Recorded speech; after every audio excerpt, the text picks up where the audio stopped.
এখন আমি আপনাদের যেটা দেখাচ্ছি সেটা হলো সিরিজ টেস্ট ল্যাম্প দিয়ে আপনি কিভাবে একটা রিলে চেক করবেন আর একটা ওভারলোড চেক করবেন।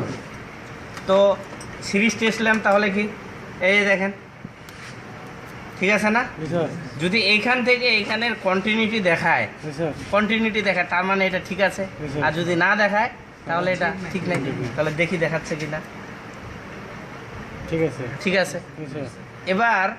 এবার হইল আপনি এই সিরিজ টেস্ট ল্যাম্প দিয়ে রিলেটা চেক করবেন কিভাবে, এটা আরেকটা দেখাচ্ছি। এটা হলো প্রপার মেথড। এটা আপনার ওই যে মাল্টিমিটারের থেকেও এটা কি সঠিকভাবে এটা কাজ করে।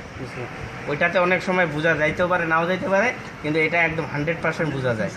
এই বাতিটা জ্বলতেছে না, এটা যদি অটোমেটিকভাবে 50 সেকেন্ডের মধ্যে বা 30 থেকে 50 সেকেন্ডের মধ্যে নিভে যায় তাহলে এটা ঠিক আছে। এটা কি আছে? এখন জ্বলতেছে না, নিভে গেল না, তার মানে এটা কি আছে? আর যদি না নিভত তার মানে এটা কি নষ্ট। বিষয়টা কি বোঝা গেছে? আপনি অবশ্যই এটা 200 ওয়াটের বাল্ব লাগবে, 100 ওয়াটের বাল্ব দিয়ে হবে না। তাহলে পদ্ধতিটা কি, যে এটার কন্টিনিউটি দেখলাম, সংযোগ দেখাচ্ছে, আর এটারও প্রাথমিক অবস্থায় সংযোগ দেখাইছিল। হ্যাঁ, এটা আবার 20 থেকে 30 সেকেন্ড পর কি গেল, নিভে গেল। তার মানে এটা ঠিক আছে। ক্লিয়ার বিষয়টা?